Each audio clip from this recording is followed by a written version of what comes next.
Olá, seja bem-vindo ao Vale a Pena, o bate-papo cultural da TV Câmara. Aqui, os nossos convidados falam sobre seus trabalhos e também sobre suas preferências culturais, dando dicas sobre o que vale a pena ler, visitar, ouvir. E hoje meu convidado é um jornalista apaixonado pelo mundo literário. O Vale a Pena de hoje recebe Paulo Rezende. Paulo, muito obrigado por sua participação, por ter aceitado o nosso convite. É um prazer recebê-lo aqui. Eu é que agradeço, e para mim é um prazer imenso poder conversar com você e parabéns pelo espaço, né? A gente vive uma fase que a cultura não anda muito valorizada e precisa preservar esse espaço e parabéns por você por estar abrindo espaço para a gente poder falar do que a gente gosta, que acha que é importante. Muito obrigado. Paulo, na apresentação falei que você é um jornalista apaixonado pelo mundo literário. Essa paixão é tanta que você tem até uma editora, mas eu queria começar um pouquinho antes. Queria que você começasse contando para a gente um pouquinho sobre a sua trajetória no jornalismo. Onde você começou, empresas por quais passou e se nessa época a literatura já fazia parte de alguma forma da sua vida.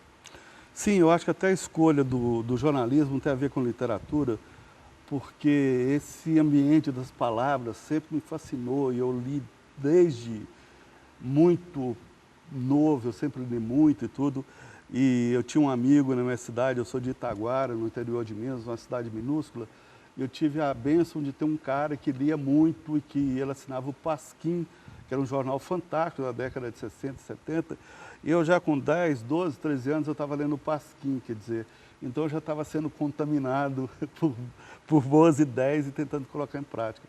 O jornalismo veio um pouco disso, eu me formei na PUC Minas em 83 e comecei a trabalhar na Rede Manchete, que tinha acabado de ser inaugurada e que era fantástica, foi uma mudança maravilhosa em termos de televisão no Brasil. Depois de 11 anos, 9 anos, eu fui para a TV Globo e fiquei na Globo até sair em 2002. Na Globo eu fui editor regional em Montes Claros, no norte de Minas, em Aracaju, e depois aqui em Rio Preto, na antiga TV Progresso. Tá? E amo jornalismo, acho fantástico, foi onde eu me fiz, onde eu cresci, foram 20 e tantos anos de jornalismo, mas hoje, graças a Deus, estou fora das redações. E como é que a editora apareceu na sua vida? Foi uma necessidade, talvez, de editar os próprios textos, ou você visualizou uma possibilidade no mercado?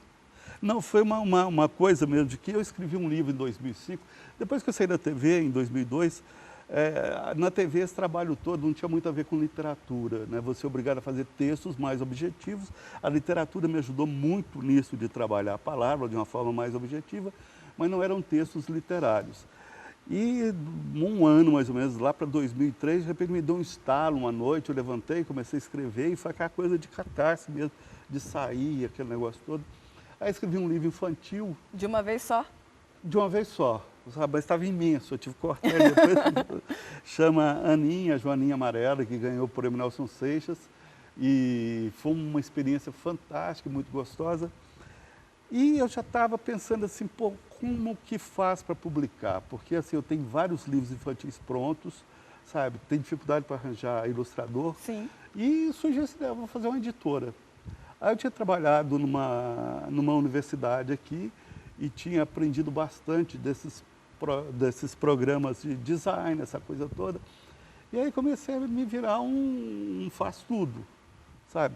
E tentando melhorar cada vez mais para não ser um faz-tudo que não fazia nada. Porque normalmente é isso que acontece. Então eu sou um faz-tudo que faz algumas coisas medianamente.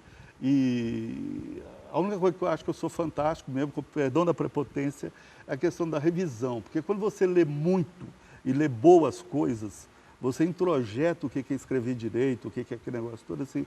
Eu sou capaz de bater um olho numa vírgula, eu não sei te falar por que ela está errada. Está errada, mas está. Está errada. Aí a gente sabe disso, né?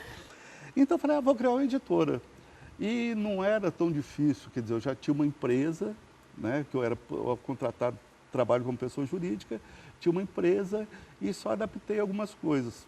Me registrei na Biblioteca Nacional, no ISBN, me registrei na Câmara Brasileira do Livro, sabe? E comecei a publicar. E aí foram surgindo assim, aquelas coisas. É o que eu brinquei com você. Livro parece que me puxa para o lado dele, sabe?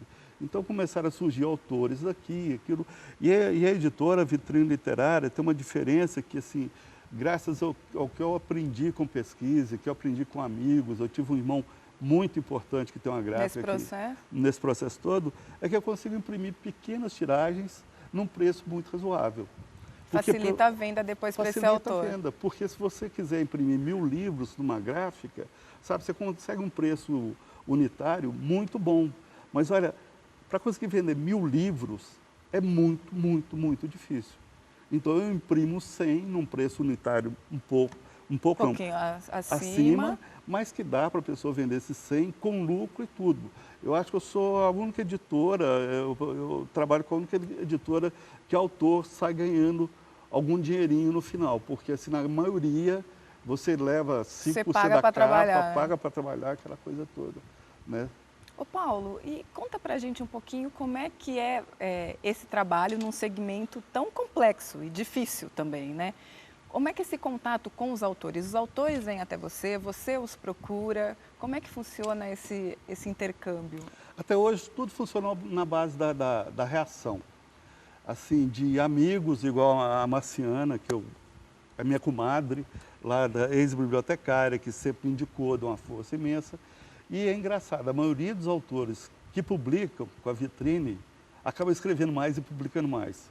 Então, assim, eu tenho o Antônio Manuel dos Santos Silva, que já publicamos 4 livros, tenho o Álvaros, o Ângelo Soares já publicou 5 livros, também indo para o 6º, o Renato Martins já publicou 3. Quer dizer, vira o grande prazer de ser, de você conhecer pessoas interessantes. Diferentes segmentos, diferentes ideias. Você é obrigado a entrar no universo deles, porque quando eu faço a revisão, não estou fazendo uma revisão só ortográfica, sim, mas eu estou falando, pô, esse texto está legal, assim, será que não valia a pena? Que tal você colocar desse jeito? Quer dizer, você discute com o autor, conversa com o autor e vai aprendendo mais sobre ele. A gente vira amigo, sabe? Vira amigo. E Deus até hoje só me mandou gente boa, graças a Deus. Ô Paulo, como é que você vê o trabalho não só da sua editora, mas das editoras independentes, editoras menores em geral? É um canal também de valorização dos autores locais, regionais, talvez pessoas que não encontrariam espaço, né, no grande mercado das editoras? Como é que você vê essa sua responsabilidade? Responsabilidade é ótimo, sabe? Porque assim, o que eu estou sentindo nesse momento, essa coisa de responsabilidade. Eu estou dando um upgrade na editora, agora está com página no Facebook, sabe, já tinha um site, essa coisa toda. De ao invés de ficar esperando alguém vir e me procurar para fazer o livro, eu assumi a responsabilidade e falei, gente, eu trabalho com livro, eu acho que eu faço um trabalho bem feito e estou aqui para fazer. Para recebê-los. Né? Eu acho que o papel nosso, de todas essas editoras pequenas, é muito importante, porque no mercado editorial tradicional é muito difícil um autor novo conseguir entrar. Sabe, é muito difícil. Então você pega, por exemplo, alguém que ganhou o Jabuti recentemente, tem muita editora pequena no Jabuti, foi uma delícia você ver nomes desconhecidos ali, tanto entre as editoras quanto entre os autores. Né? E o pessoal tem uma mania de premiar Chico Buarque, quer dizer, o Chico Buarque não precisa disso, ele escreve bem, mas deixa alguém mais desconhecido brilhar também. Um pouco. Né? Então, acho que o papel é muito importante, porque tem muita gente boa escrevendo. Aqui em Rio Preto mesmo a gente tem assim, poetas maravilhosos, a gente tem escritores maravilhosos que não devem nada a ninguém, muito pelo contrário. Tem certos semideuses da literatura brasileira, dos grandes centros, que não escrevem tão bem assim, sabe? E que ganham espaço.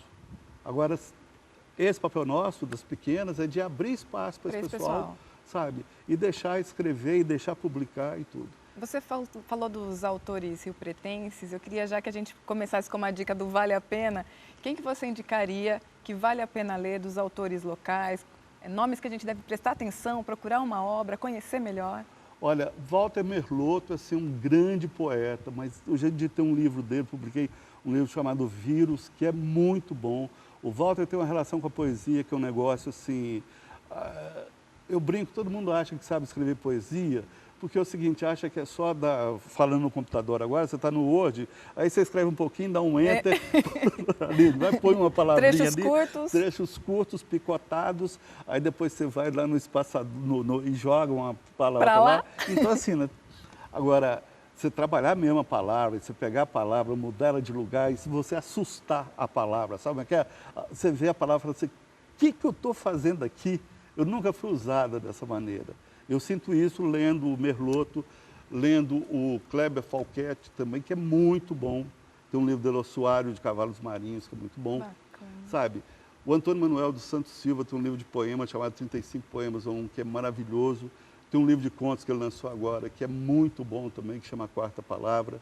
Sabe? Me desculpa, gente, das outras editoras, de eu só falar dos meus autores, mas é porque com quem eu tive mais contato, sabe? Que eu tive mais esse prazer de trabalhar junto. Que ótimo. Paulo, a gente faz uma pausa agora, já vamos para um breve intervalo, a gente volta já já, não saia daí.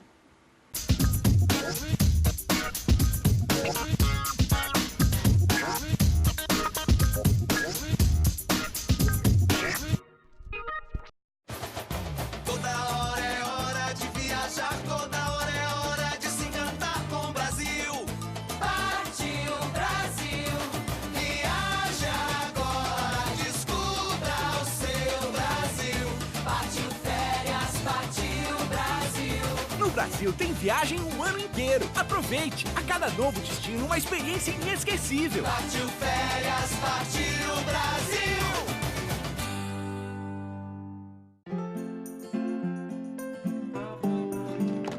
A mulher que continua amamentando após voltar ao trabalho merece reconhecimento. E a empresa que apoia esse gesto também. A amamentação diminui o risco de doenças na criança e na mulher. Por isso, o empregador incentive este gesto, oferecendo sala de apoio à amamentação, creche no local de trabalho e licença maternidade de 6 meses. Amamentação e trabalho. Para dar certo, o compromisso é de todos.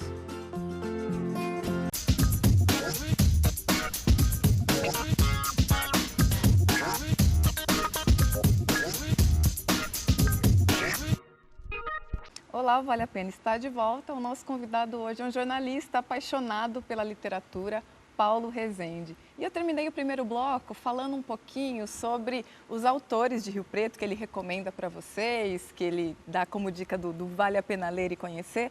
E agora, o segundo bloco, eu vou começar mais das preferências além Rio Preto. Paulo, quais são os seus autores preferidos, livros preferidos? Nesse meio que você vive, é possível elencar alguns daqueles livros da vida?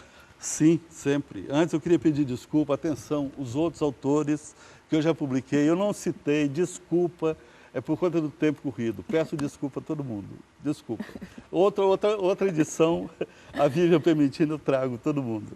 Mas assim, em termos de livro, para mim, livro definitivo é Guimarães Rosa.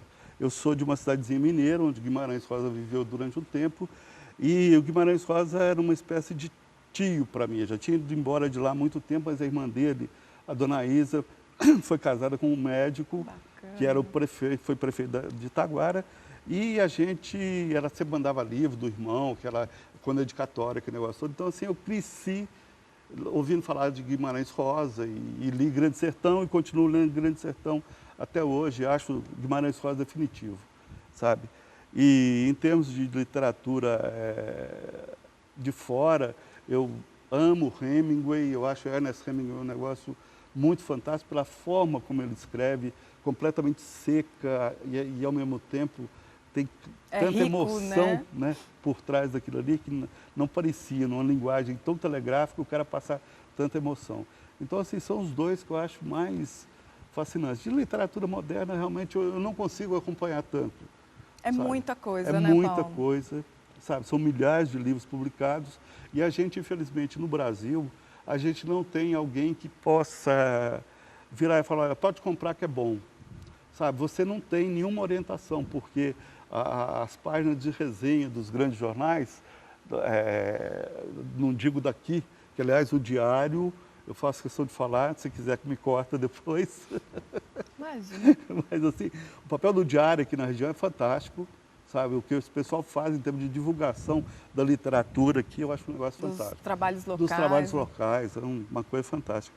E, ao mesmo tempo, lá fora, aí você vê assim, que é um espaço das grandes editoras, sabe? Que não condeno nem nada, mas eu sinto falta. O problema é ser só as grandes editoras. Só as grandes editoras e talvez as grandes e ser a aposta da grande editora. Pode ser que a grande editora está com um livro muito legal, mas que ela não investiu tanto dinheiro naquele livro e que ela vai falar daquele outro que ela investiu. Né? Paulo, e na hora de escrever, tem algum gênero preferido, algum tema preferido que sempre te desperta ou sobre o qual você gosta de se debruçar? Olha, eu amo conto. Eu já tenho um livro de contos, como eu sou de Minas, não teria como evitar, conto sobre cachaça. Né? Então, assim, eu sou de uma família de cachaceiros, tanto fabricantes quanto consumidores. Apreciadores. Apreciadores. E escrevi um livro que foi muito prazeroso. Então, essa coisa de conto me atrai mais. Poesia, eu já vi que eu não levo jeito, eu sou muito meloso para escrever poesia, aquela coisa toda. Já até escrevi, tem livro pronto, mas é uma coisa que é melhor ficar para lá. Mas conto é fantástico. E meu grande sonho é conseguir escrever um romance, tem 3 anos que eu estou tentando, mas estou apanhando muito porque eu fico muito entusiasmado com a ideia e passo para uma outra realidade e fico trançando para lá e para cá o resto do dia. É uma você sensação vive essa outra realidade. Vive essa outra realidade, sabe? É um negócio complicado. Ô Paulo, você falou dos contos, ao mesmo tempo que eu, como leitora, também gosto muito, mas eu fico pensando, enquanto autor, não é muito mais difícil, talvez, do que um romance, porque você tem que resolver toda a história ali, naquele espaço mais curto, naquela linguagem mais condensada, talvez, porque você consegue trabalhar isso bem? É mais fácil para você? Para mim é menos doloroso, vamos dizer assim, sabe, de fazer o conto, porque de repente a palavra é um negócio fascinante, porque você fala, eu vou escrever um conto sobre isso. Tadinho de você, sabe? Você vai escrever o conto que as palavras quiserem e deixarem na hora, porque assim, eu começo a escrever, a coisa às vezes sai do controle e toma um rumo, às vezes muito bom, que me enche de prazer, que me enche. Eu costumo às vezes pegar alguma coisa minha e ler, e não é, se for prepotência, desculpa, é uma prepotência ignorante, mas sentir prazer lendo aquilo ali, porque de certa forma não fui eu que li aquilo, que eu escrevi aquilo. Foi gente que me contou história, foi meu avô que me contou aquela história, foi, sabe, um inconsciente coletivo que me levou a escrever aquilo ali. Por outro lado, no romance, eu acho que se você realmente levar muito a sério a coisa da literatura, eu tento levar, o romance eu acho que é muito mais difícil, porque assim, de certa forma, você tem que manter essa coisa atraente do conto por muito mais tempo. Páginas, né? E eu não consigo isso, sabe? Tanto que o meu romance vai ser pequenininho, vai ser mais novela, se chegar a sair. Porque assim, para mim, fica parecendo encheção de linguiça, sabe? E às vezes a ideia que está dentro é tão boa que eu roubo ela do romance e vou lá escrever o conto, sabe? Então o ideal para mim de um romance seriam vários contos encadeados um no outro. Ô Paulo, e um contista que você gostaria de editar? Você tem em mente alguém que você admira bastante? Eu tenho. Sabe, tem um cara lá em Sergipe que chama Antônio Carlos Viana.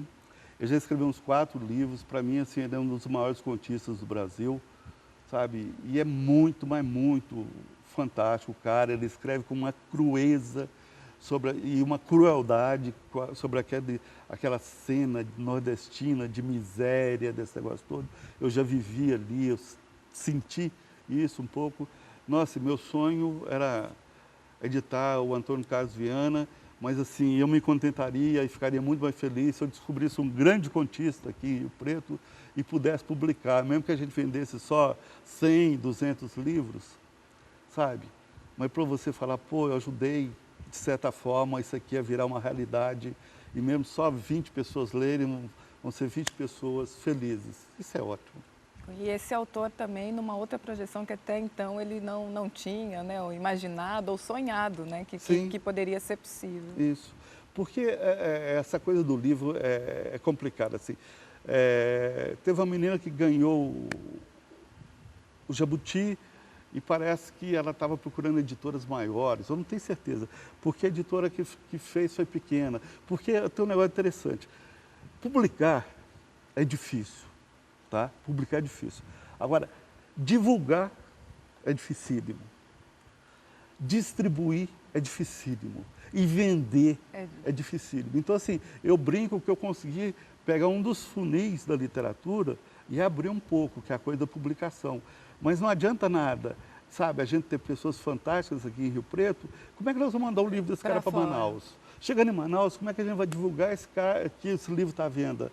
E chegando numa livraria em Manaus, como é que a gente vai conseguir convencer o cara da livraria a tirar aquela pacotaiada de best-seller inútil E dar um espacinho para ele. E dar um espacinho para ele, sabe? Não, a livraria até pega para vender, mas aí você vai lá, o vendedor nem sabe que esse livro está lá, e se você for procurar, você chora. O seu livrinho, tadinho, está lá no fundo, numa estante empoeirada, aquele negócio todo. Paulo, você acha que a internet pode ajudar nesse caminho, nessas outras fases também? Eu estou botando muita fé na internet, assim, no Facebook, porque o Facebook hoje está tão bem feito que se você entrar lá, eu entrei outro dia, não sabia disso, eu quiser pegar uma publicação minha e dar uma impulsionada nela, eu consigo ir, por exemplo, no setor de entretenimento, literatura, e achar contos policiais, e eles vão te falar, olha, tem 250 mil pessoas no Facebook, aí eu vou gastar R$50 para atingir 10 mil pessoas, esse público. Então, eu tenho que acreditar demais nisso. Quer dizer, a internet, né? Porque hoje o Facebook, amanhã pode ser outra coisa. A internet pode te oferecer a divulgação, a venda, né? E a distribuição você põe no correio e manda e pronto, acabou.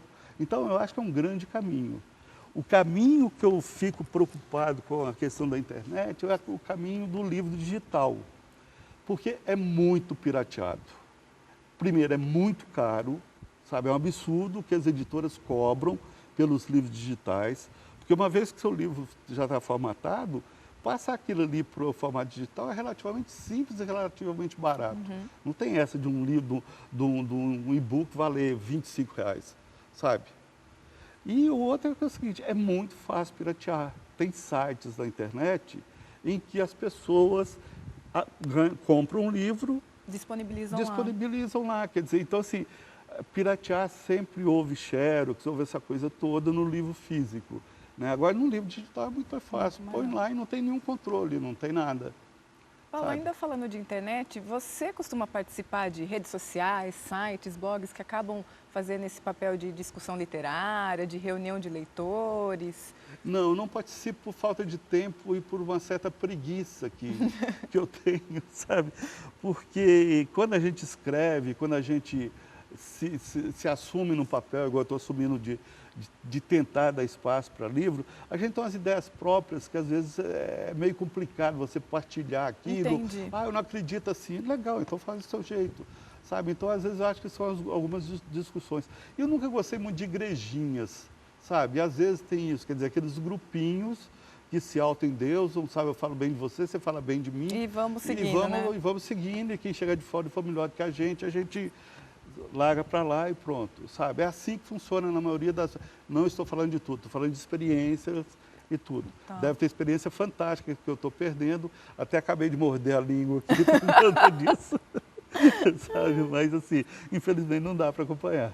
Ô Paulo, como é que você vê essa questão, por exemplo, não só do livro digital, mas da nossa memória ter virado um pouco digital hoje, um pouco não, muito digital hoje, e o livro fazer esse contraponto, às vezes, a gente estava conversando um pouco aqui, você falou, parece que se não estiver lá no buscador, desapareceu, não está mais. Como é que você entende essa relação? Como é que essa parceria pode ser benéfica e em que momento você acha que ela pode ser um pouco fluida, assim, né? Fugaz?